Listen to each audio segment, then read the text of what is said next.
Okay, I want you to picture a paradox, a real walking, talking contradiction. Imagine a U.S. senator who has built his entire reputation, his whole brand, on a philosophy that basically screams, leave me alone. Right. He wants the government out of your wallet, out of your business, definitely out of foreign countries. He's, the guy constantly voting no on spending bills, no on foreign aid, no on interventions. Right, the classic isolationist stance, or at least that's the label the media usually slaps on him. No. The guy who wants to pull up the drawbridge. Exactly. But then, and this is where the picture gets really blurry, this same man who supposedly wants to disengage from the world flies down to Guatemala. Okay. He travels on these terrifying, crumbling mountain roads that are barely wide enough for a car, and he personally performs eye surgeries on hundreds of strangers. Yeah. For free. He gets as hands-on as you can possibly get with people who aren't even his constituents. It is a striking image. And we are talking about Senator Rand Paul, of course. We are.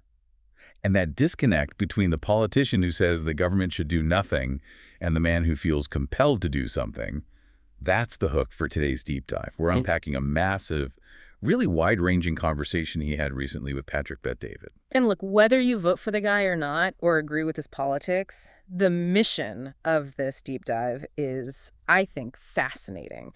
We're not just looking at a political stump speech here. We're trying to reverse engineer our worldview. Yeah. We want to see how the philosophy of non-interventionism actually works as a rigorous logical framework. And it is rigorous. It's not just, I don't like taxes. It's a specific application of individualism that he applies to everything. We're going to see how that logic handles the messiness of police shootings, the economics of a light bulb, and, well, the constitutional definition of war. It really is a stress test for philosophy. I mean, the question we're asking is, does the leave me alone philosophy hold up when reality gets complicated? Can you really apply the same logic to a trade war with China that you apply to a local welfare check? So let's start at the source, the origin story, if you will. Because with Rand Paul, you can't really separate the man from the father, Ron Paul. No, you can. And in this conversation, Rand paints this incredibly vivid picture of his childhood in the 1970s. He describes lying on the floor on those, terrible 70s shag rugs, just listening to the radio. But not top 40 hits. This wasn't Led Zeppelin. Definitely not, no. He and his dad are tuning into AM radio broadcasts from, Montana, Idaho. Right. The real fringes of political discourse at the time. Wow. He talks about hearing these voices that were completely outside the mainstream media bubble. He calls it the nature versus nurture moment of his life. I love that framing. Break that down for us. What's the nature and what's the nurture? Well, the nature part is what he calls the leave me alone DNA. He really believes he was born with a biological aversion to being told what to do. Huh. He naturally recoils from authority or big brother. He thinks some people are just wired to be individualists. Which, honestly, I think a lot of us can relate to on some level. Right. I mean, nobody likes being told what to do. True. But the nurture part is those hours on the rug. And the books. He mentions reading the Austrian economists von Mises, Hayek stuff that most teenagers are not exactly bringing to the beach. No. He was steeping in this very specific economic theory from a very young age.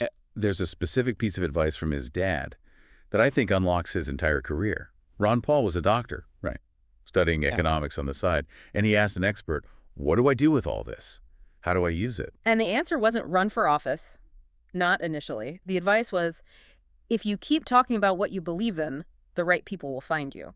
The right people will find you. It's such a passive yet, confident way to view leadership. It's not about changing your message to convince the masses. It's about signaling your frequency and just letting the audience tune in. Which explains so much about his style in the Senate. He's often the lone vote, the guy holding up the bill while everyone else is rolling their eyes. He isn't trying to be popular in the room. He's signaling to the people outside the room. Right. But we have to pivot back to that paradox you mentioned at the top, the medical missions, because this is where the philosophy moves from abstract to concrete. Right. So he talks about these trips to places like Salama, Guatemala, or Haiti. He's doing 200 to 250 cataract surgeries in a week. That is an exhausting schedule for a full-time surgeon, let alone a sitting senator. And the conditions are wild. He describes driving on these mountain roads in Guatemala. It's pitch black, winding roads, precipitous drops. And he says the only warning that the road has literally fallen away into the abyss is a pile of stones. Just a pile of rocks, no flashing lights, no guardrails. That's it. Drive around the stones or fall off the mountain. It's a very Well, a very literal representation of a world without government infrastructure. That is terrifying. But here's the big question.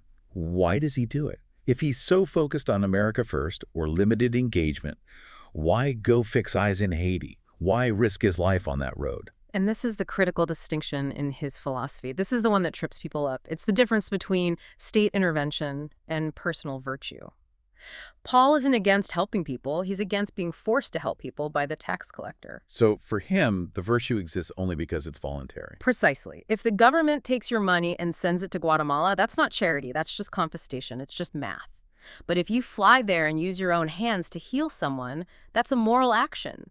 He's trying to prove that a society without state welfare wouldn't be heartless. It would just be different. The responsibility would shift back to the individual to step up. Exactly. Okay, that's a clean philosophical line when we're talking about foreign aid. Makes sense on paper. But I want to see how that holds up when we talk about domestic issues, specifically law enforcement, because this is where the conservative label usually implies automatic support for authority. This was, for me, probably the most surprising part of the whole discussion. Yeah.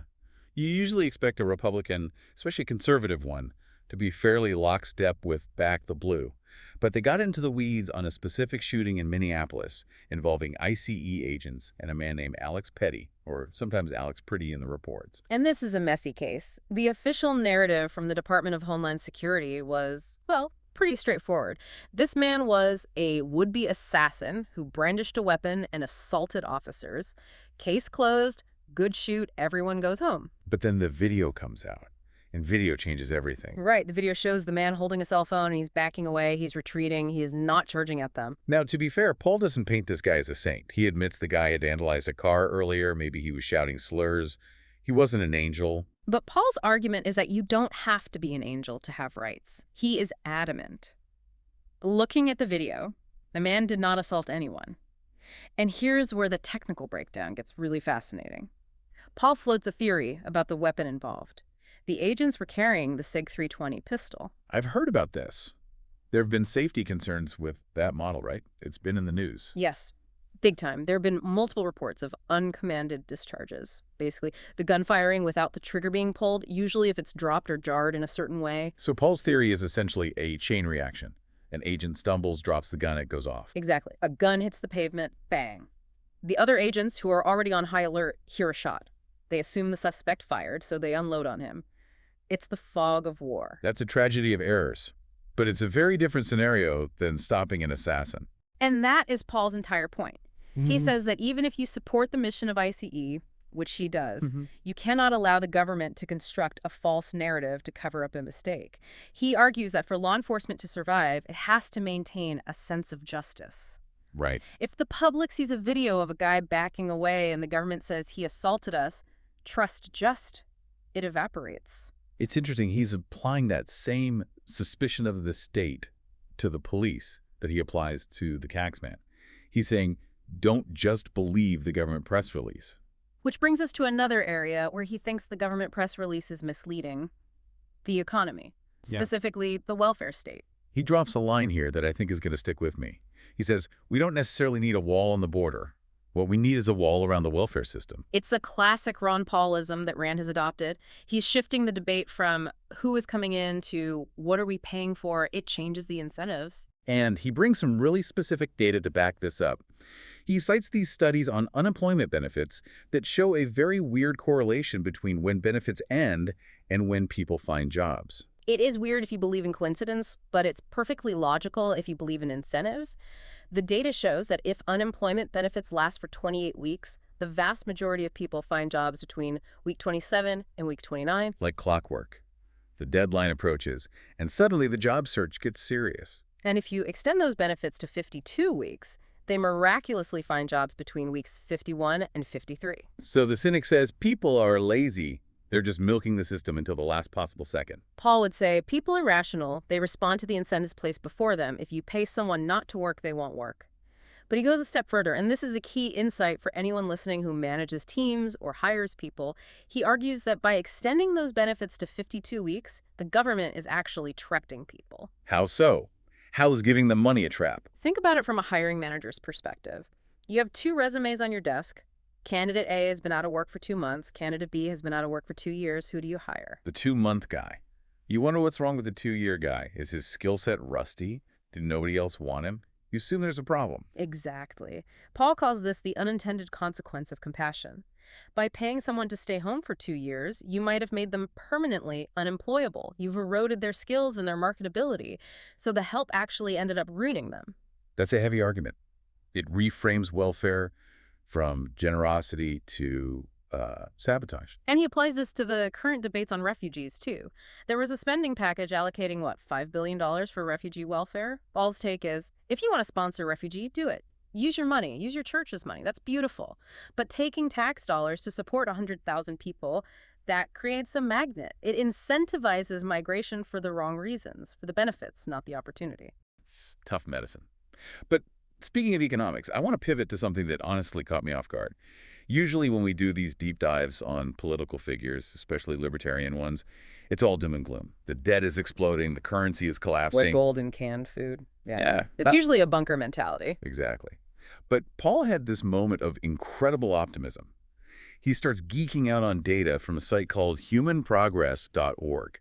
This is so essential to understanding his worldview. He isn't just anti-government, he is aggressively pro-market, and he has the receipts to prove why. He lays out this stat.